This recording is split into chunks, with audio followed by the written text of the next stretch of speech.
गुरुजी राधे राधे। जी। गुरुजी मेरा ये प्रश्न है कि एकादशी हर बार क्यों आती है? आप क्या चाहते हैं, ना आए? बताओ। नहीं। भाई, हर बार संडे आता है कि नहीं? आता है। संडे से दिक्कत है आपको? नहीं। फिर एकादशी से क्यों दिक्कत है? नहीं, उसका कारण क्या है? जैसे संडे मंडे ये 7 दिन हैं, उसी तरह तिथियां भी 15 हैं, प्रतिपदा से लेकर अमावस्या तक। प्रतिपदा, द्वितीया, तृतीया, चतुर्थी, पंचमी, षष्ठी।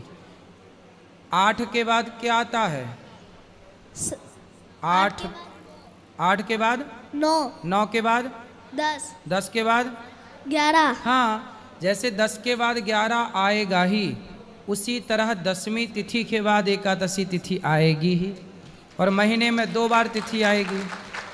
जैसे महीने में 4 बार 3 बार संडे आ जाते हैं, आएंगे ही, जाएंगे कहाँ, घूम फिर के आने ही आना है। ऐसी तिथियां हैं ना बेटा, घूम फिर के वहीं आना है।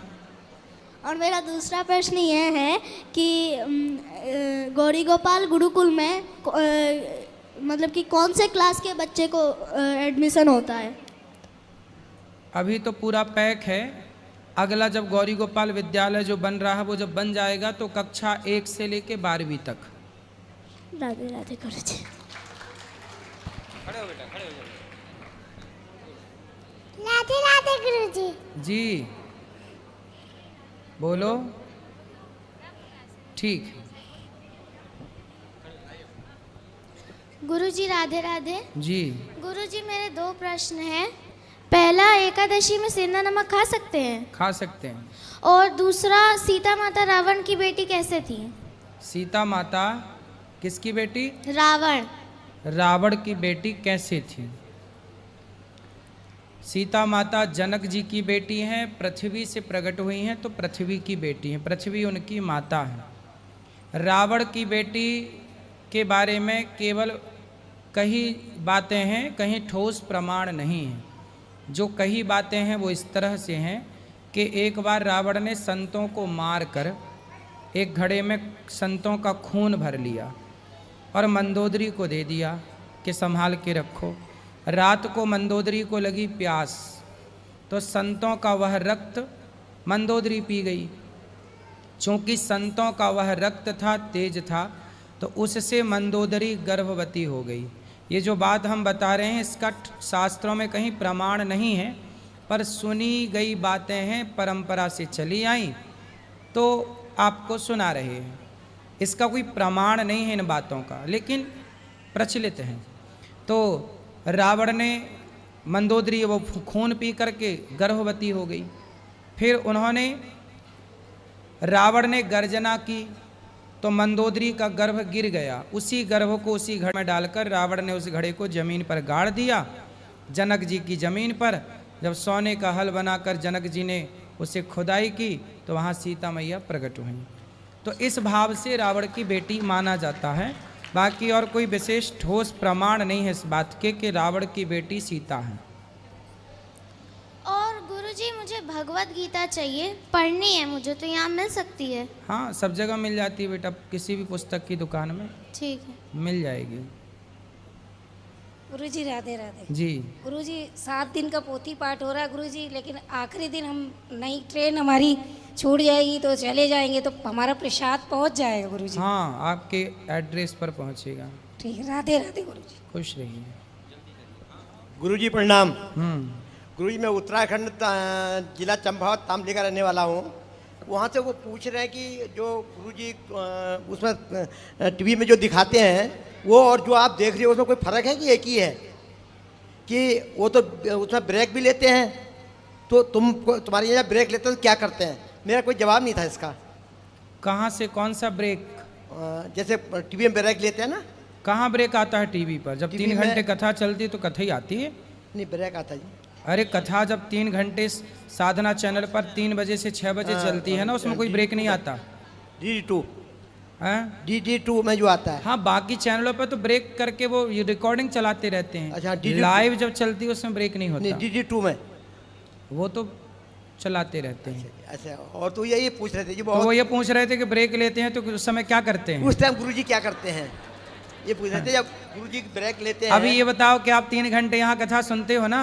नहीं, मुझसे ब्रेक में होता ही नहीं है। नहीं होता ना? ना। तो बस यही सत्य है कि 3 घंटे कोई ब्रेक नहीं होता, कंटिन्यू कथा होती है। उस कथा में इस कथा में कोई फर्क नहीं है। फर्क कुछ नहीं है, ऐसा है ना, अब रिकॉर्डिंग लोग चलाते रहते हैं अपने अपने तरीके से, जहाँ ब्रेक लगाना हो वो टीवी वाले ब्रेक लगा देते हैं, ब्रेक लगा। पर जो साधना पर लाइव चलता है वो 3 से 6 वो कंटिन्यू लाइव होता है। सुबह जो आता है सुबह, अरे 3 बजे दोपहर, दोपहर का नहीं, सुबह का पूछ रहे थे। सुबह वो डी लाइव होता है, मतलब वो ब्रेक वाला है। अच्छा जी, जय श्री राधे जी जय श्रीमन नारायण गुरु जी। जी। हम लोग अंबिकापुर सूरजपुर जिला से आए हैं। बताओ। आप जब अंबिकापुर गए थे तब हम लोग गुरु दीक्षा लिए थे अगस्त में, और फिर वहीं से फिर हम लोग आपके सेवा से जुड़े हैं। मैं अपने ससुर को लाई, मैं दोनों जन लाए हैं हम लोग पोथी पाठ के लिए, गौदान के लिए, संपूर्ण क्षेत्र के लिए। मैं चाहती हूँ गुरुजी कि आप मेरे दोनों बच्चों को आशीर्वाद दीजिए, वो नहीं आ पाए हैं। खुश रहें दोनों बच्चे, खुश रहें। और मेरे ससुर जी का तबीयत खराब रहता है। मैं चाहती हूँ एक ठो फोटो आप उनसे अच्छा खिंचवाएंगे, जिसको फ्रेमिंग करके मैं घर में रखूँगी। खिंचवा लेना फोटो, अभी बैठेंगे ऊपर। जी नहीं, प्रश्न ये है कि पहले हम लोग अक्टूबर में पोथी पाठ रखे थे 22 में, इसके बाद फिर अभी पोथी पाठ रखे हैं। घर में पितृदोष बताते हैं, उसके चलते मेरे मन में मतलब शांति नहीं रहता है करके। भागवत जी आप कर रहे हैं, सुन रहे हैं, इससे पितृदोष की निवृत्ति हो जाती है। जी जी गुरुजी, बस इतना आशीर्वाद दीजिए कि आपकी सेवाओं से हम जुड़े रहें। इतना सेवा देखने के बाद तो मैं सोच ही नहीं सकती कि मैं किसकी शिष्य हूँ। मैं समझ ही नहीं पाती हूँ, सब तरफ देखती हूँ सेवा ही सेवा, सेवा ही सेवा। मैंने तो ऐसा सेवा कभी अपने जीवन में देखा ही नहीं था। 2-3 साल से, जब से मैं आपसे 3-4 साल से जुड़ी हूँ, तब से आपकी सेवाओं को देख रही हूँ। मैं आपसे बहुत देख के आपके सेवाओं को मैं बहुत खुश हूँ गुरुजी। खुश रहिए, आपके जैसे गुरु मेरे को मिले हैं। सुखी रहिए। गुरु जी के चरणों में कोटि कोटि प्रणाम। जी मैया। गुरु जी, आप जो बताते हैं कि जीते जी तेरी ही कर लेना चाहिए, तेरा ब्राह्मण को खिला देना चाहिए, पिंडदान कर देना चाहिए, वो कैसे करेंगे?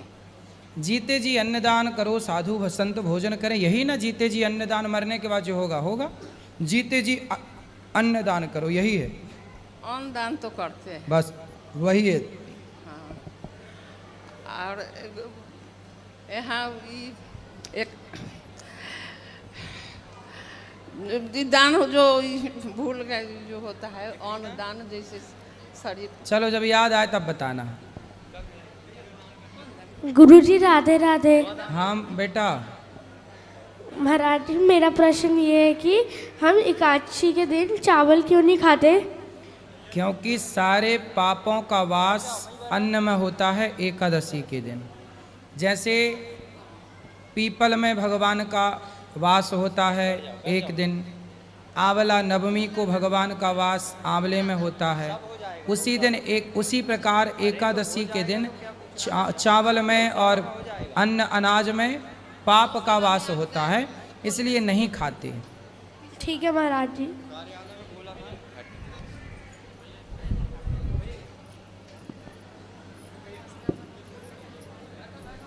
गुरु जी राधे राधे। जी। हम बचपन से ही बिना माँ बाप के सारी तकलीफ झेली है, और अब भी कोई मतलब तकलीफ जो है कम नहीं हो रही है। मतलब कि लाइफ में बहुत ज़्यादा तकलीफ हमने झेली है, और अब भी हर चीज़ झेल ही रहे, ख़त्म ही नहीं हो रही तकलीफ। मतलब जैसे लगता है कि ज़िंदगी में सिर्फ तकलीफ झेलने के लिए बड़े हुए हैं। क्या तकलीफ है आपको? जब छोटे थे, 1 साल 1.5 साल के, तो मम्मी ख़त्म हो गई थी। 5 साल के थे तो पापा को बड़े पापा की लड़की ने गोली मार दी थी। इसके बाद फिर 1 महीने बाद मेरे भाई को जहर दे दिया गया था, और एक बड़ी बहन थी जिसको जहर दे दिया। अब हम 3 बहन हैं, और मेरी शादी भी हो गई है। शादी के बाद पति का कोई सपोर्ट नहीं। पति की शादी होने के बाद भी अकेले लाइफ में हम स्ट्रगल कर रहे हैं। तो लाइफ में सिर्फ तकलीफ़ ख़त्म नहीं हो रही है, हम सोच रहे जो कि सबके साथ अच्छा करने के बावजूद भी अच्छा नहीं तो हो रहा। आपके भाई को बहन को जहर किसने दे दिया? हमारे चाचा और दादा ने मिलके, उन्होंने हमारी ज़मीन हड़पी, पापा को मारा, भाई को जहर दिया, मम्मी बचपन में ख़त्म हो गई और अब भी तकलीफ़ ख़त्म नहीं हो रही। तो अभी वो चाचा और ताऊ हैं? हाँ वो हैं, हमारी ज़मीन हड़प के रखी है और अब भी अब उनके यहाँ अगर हम जाए तो हमको जान से मार देंगे, हमारी ज़मीन कब्जा करके रखी है। चाचा ने? चाचा, बड़े पापा। तो आप लोगों ने केस वेस नहीं किया? केस किया था, बहुत छोटे छोटे थे, 5 साल के थे, मतलब उस समय कोई समझ नहीं थी, उन्होंने बयान बदलवा दिया था और अब बड़े हुए हैं तो ज़मीन का केस वगैरह देख रहे हैं, लेकिन जो उनको बिगवाने जाओ तो वो उसको धमका देते हैं। अच्छा, कोई सपोर्ट नहीं करता? कोई भी नहीं सपोर्ट करता, कोई भी नहीं। हम 3 ही बहन हैं और तो एक दूसरे तीनों का बहनों का विवाह हो गया? नहीं, सिर्फ एक का हुआ है। तो विवाह आपका किसने करवाया? बड़ी सिस्टर ने। आपकी बहन का विवाह हो चुका? नहीं, उन्होंने नहीं किया क्योंकि वो बड़ी थी तो जिम्मेदारी तो थी, तो उन्होंने अभी मेरा। वो कहाँ हैं? अभी तो वो घर पे हैं। तो ये चाचा के पास? नहीं नहीं नहीं, हम लोग अपने यहाँ मतलब मौसी के यहाँ रहते हैं। तो बड़ी बहन ने आपका विवाह कर दिया और छोटी बहन भी विवाह के योग्य है? हाँ, छोटी भी वहाँ की है। तो बड़ी अपना नहीं करेगी ब्याह? बड़ी नहीं करेंगे क्योंकि वो हम लोग की जिम्मेदारी देख रही है। नहीं तो वो अपना भी, अब आपकी पूरी हो गई तो वो अपना भी कर ले ब्याह। हाँ मतलब वो करेंगी ही नहीं, वो मतलब उनको ऐसे ही, मतलब वो कह रहे हैं कि हम ऐसे ही रहेंगे जब हम। तो फिर आपका विवाह हुआ, पति हाँ। कहाँ है? कौन? पति? पति मेरे घर पे हैं। बैठो मेरी माँ, बैठो शांति से। पति घर पे हैं? हाँ। तो पति ध्यान नहीं रखते आपका? पति ध्यान क्या रखते हैं, पति का कोई सपोर्ट ही नहीं। मतलब पति जैसे एक मियाँ बीवी होते हैं तो उनका मतलब एक होता है कि अगर एक पहिया सही है, दोनों को मिल के चलना होता है। सबसे ज़्यादा एक केयर, रिस्पेक्ट, एक दूसरे को समझना, एक दूसरे के लिए साथ खड़े होना। अगर वो मतलब हर दुख सुख में साथ करना, प्रेगनेंसी लेके हर चीज़ में, तो वो किसी भी चीज़ में आज तक हमको सपोर्ट नहीं किया ना। मतलब 4 साल शादी को हो रहे, हमने उनको ईमानदारी से हर चीज़ दी, समझी, लेकिन उन्होंने कभी सपोर्ट नहीं किया। किस तरह का सपोर्ट चाहते हैं आप? मतलब ये है कि जैसे अब एक माँ अगर मतलब माँ बनती है, प्रेगनेंसी होती है तो पति का सपोर्ट चाहिए, चाहे वो कोई भी। तो पति आपके साथ नहीं है? नहीं। किसके साथ हैं? वो अपने घर पे हैं। वो अपने घर पे हैं, मतलब अपने माँ बाप के पास? हाँ, माँ बाप के पास। तो आपको भी अपने सास ससुर के पास होना चाहिए ना? तो हम वहीं पर थे, 4 साल हमने उनके साथ दिया। अब हम आए हैं उस चीज़ को मतलब हमने काफ़ी समझाया, चीज़ें समझाई उनको। नहीं तो आपके पति क्या चाहते हैं? वो क्या कहते हैं कि आप घर पे ही रहो? नहीं, वो ये चाहते हैं कि हम उनकी माँ बाप की सेवा करें। हमको सेवा करने में, काम करने में कोई दिक्कत नहीं, हमें उनको सपोर्ट करने में कोई दिक्कत नहीं, क्योंकि हर इंसान काम करता है और हमारे माँ बाप नहीं है तो हमको तो लगता है कि हम उनकी सेवा करेंगे। तो भाई हमारे तो माँ बाप नहीं, तो हमको अगर वो बिटिया समझेंगे तो हम क्यों नहीं माँ बाप। लेकिन उनको क्या है कि वो नहीं समझ रहे हैं, मतलब कि उनको बस ये है कि काम करते रहो, हमको समझो। हम बच्चे से कोई लेना देना नहीं। हम ऑफिस 10 बजे जा रहे हैं, 2 बजे आ रहे हैं, तुमसे लेना, बच्चे से मतलब नहीं। ये सब चीज़ें सारी। देखो ये सब हर घर में लगभग छोटी छोटी बातें हैं, होती रहती हैं। इन बातों के कारण अपने पति को, अपनी गृहस्थी को ना छोड़िएगा, पति के साथ रहिएगा। आज शादी के 4 साल ही हुए हैं, है ना? अभी टाइम दीजिए अपनी गृहस्थी को। आम का पौधा लगाओगे ना, पेड़, तो उसमें भी फल आने में 5 साल लगते हैं। पुराना देसी आम, वो भी 5 साल बाद फल देता है। गृहस्थी को थोड़ा मैच्योर तो होने दो, पकने तो दो। अभी 4 साल बहुत लंबा टाइम नहीं है बेटा। और पीते भी हैं, पी के आएंगे, पीते हैं। और सबसे ज़्यादा, सबसे बड़ी बुरी बात ये लगती है कि जब एक औरत को एक ज़रूरत होती है, जब वो माँ बनती है, जब बच्चा होता है, तो एक पति का सबसे ज़्यादा ज़रूरत है। अब माँ बाप नहीं है, वहाँ पे सास ससुर हाथ खड़े कर लो, चलो ठीक है, पति को तो आना चाहिए ना, होना चाहिए। तो पति नहीं आए थे? नहीं आए थे। मेरी बहन बड़ी वाली। तो आपके सास ससुर थे? नहीं थे। आपकी बच्ची का जब जन्म हुआ, बेटा बेटी क्या है? लड़की है। तो लड़की का जन्म हुआ तब सास ससुर नहीं आए? नहीं। पति भी नहीं आए? नहीं। तो आपकी दोनों की लड़ाई हो गई थी क्या? नहीं, वो आए नहीं, बोले कि हम आएंगे तो मतलब रात है, हम आ नहीं पाएंगे, ये है, मतलब बहाना मार दिया उन्होंने। और हाँ, सास ससुर ने तो पहले ही हाथ खड़े कर लिए। पति को ले आना एक बार उसका भी पक्ष सुन लेंगे कि वो कहाँ गलत है, आप कहाँ गलत हैं। तो अपने गृहस्थी को कुल मिला के देखो, सुधारो, इसी से भला है बेटा। ऐसे बिगाड़ लेने से सब बिगड़ जाएगा। बिगाड़ लो तो एक दिन में सब बिगड़ जाता है। बनाने में बड़ा टाइम लगता है। बाबा बस मेरा ये कहना है कि बचपन से हमने सिर्फ तकलीफ झेली है, तो अब मतलब हम सब कुछ लेके चलना, सब कुछ समझदार, बट थोड़ा जैसे हम समझे थोड़ा आप हमको समझो। ये सही है, समझदारी से गृहस्थी चलती है। अपने पति को ले आना, हम समझाएंगे।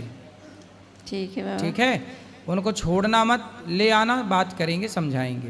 ठीक है। आदमी बुरा है तो सही भी तो हो सकता है ना, सही भी तो हो सकता है। यदि बच्चे मलमूत्र में भीगे हैं तो माँ साफ सुथरा भी तो कर देती है ना, धुल के।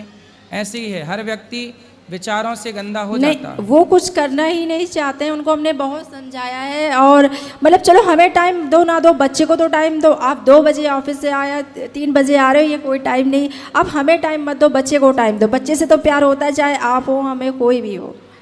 होगा। क्या करता है पति आपका? अमेजोन में ऑफिस में काम जॉब करते हैं। ठीक है, पति है, काम करता बेचारा, काम भी तो करना जरूरी है ना गृहस्थी चलाने के लिए। काम थोड़ा करना उसकी भी बात समझो, आप भी अपनी समझाओ, दोनों प्रेम से रहो। बच्चे को टाइम देगा, क्यों नहीं देगा? अभी वो कितने साल का है लड़का पति आपका? वो तो 30 साल। अभी इस उम्र में सत्संग की बहुत ज़रूरत पड़ती है। कैसे गृहस्थी चलानी होती है अनुभव होता नहीं है, समझाना पड़ता है सत्संग के द्वारा। ले आना, हम समझाएंगे। ठीक है। ठीक। जी, राधे राधे गुरु जी। महाराज जी राधे राधे। जी आपके चरणों में कोटि कोटि प्रणाम। जी। महाराज जी आपसे हमारा कोई सवाल नहीं है, सवाल पूछना नहीं है। सिर्फ हम लोग 45 लोग लातूर ज़िले से महाराष्ट्र से चारधाम यात्रा को जा रहे हैं। सभी लोग आपका दर्शन करने के लिए, आप लोगों का, हम लोगों को आपका आशीर्वाद चाहिए। बस महाराज आशीर्वाद, हम लोगों को यात्रा सुख संपन्न हो सबको जाए। आशीर्वाद, सब खुश रहिए, धन्यवाद महाराज, धन्यवाद जी। सुखी रहिए। राधे राधे गुरु जी। हाँ जी। वैसे हम राजस्थान से पर गुजरात में रहते हैं ना, तो उसको अभी बोर्ड एग्जाम का रिजल्ट आया ना, तो उसमें मैंने टॉप किया है। अब बस आपका आशीर्वाद चाहिए। वाह, अच्छा, ऐसी टॉप करते रहो, मन लगा के पढ़ते रहो। और ये छोटी बहन मेरी बात माताओं करना का चाहती है दर्शन कर गुरुजी। लेना सब लोग, ऊपर माताओं का प्रसादी पाके जाना। जी। श्री रामचंद्र कृपाल भजम हरण भव वय दारुरम नव कंज लोचल कंज मुख पर कंज पद कंजारुरम कंदर पे अकड़ित अमित चवे नवनी ननीन दशुंदर पत पीत पानव तरित लुच सुचि मी जनक सुत एरो पद वाह, दीन बहुत सुंदर। गणेश नवदैत्य वंशल कंदन। बढ़िया। गुरु जी खुश रहो। चलो। मैं गुल्लक लाई। वाह, सुंदर। खुश रहिए, खुश रहिए। और किसका प्रश्न है? इस तरफ ले आओ माइक। नमस्ते, राधे राधे महाराज जी। जी। महाराज जी, मेरा प्रश्न ये है, मोक्ष क्या है, मोक्ष की स्थिति क्या है और मोक्ष का अनुभव क्या है? अगर एक बार हमें मोक्ष मिलता है तो दोबारा जन्म संभव है या नहीं? मोक्ष के बाद यदि आप चाहोगे तो भगवान आपको फिर भेज सकते हैं।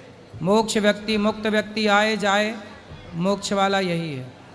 मोक्ष का मतलब है कि कभी भी जैसे आपका मोक्ष हो गया, अच्छा, तो भगवान से आप कहेंगे कि प्रभु मुझे फिर भेज दीजिए, तो भगवान अपने कार्य के लिए आपको यहाँ भेज सकते हैं कि जाओ आप धर्म का प्रचार करो, भक्ति का प्रचार करो। और फिर प्रचार करके, जैसे मीराबाई, सूरदास, ये सब मोक्ष वाले आए, प्रचार किए, चले गए। अच्छा, तो ठीक है। मोक्ष वाले ये हैं। अच्छा, मतलब मोक्ष के बाद दोबारा जन्म हो सकता है भगवान सेवा की- के लिए? अब जैसे समर्पण भगवान में बना रहे। अच्छा, अब जैसे संत हैं, भक्त हैं, ये कौन है? ये मोक्ष ऑलरेडी है इनका। हाँ, अच्छा। ये तो भक्ति का प्रचार करने आते हैं और अपना चले जाते हैं। अच्छा, ठीक है, धन्यवाद महाराज। जी। ईश्वर में मन लगाना ही मोक्ष है। जी।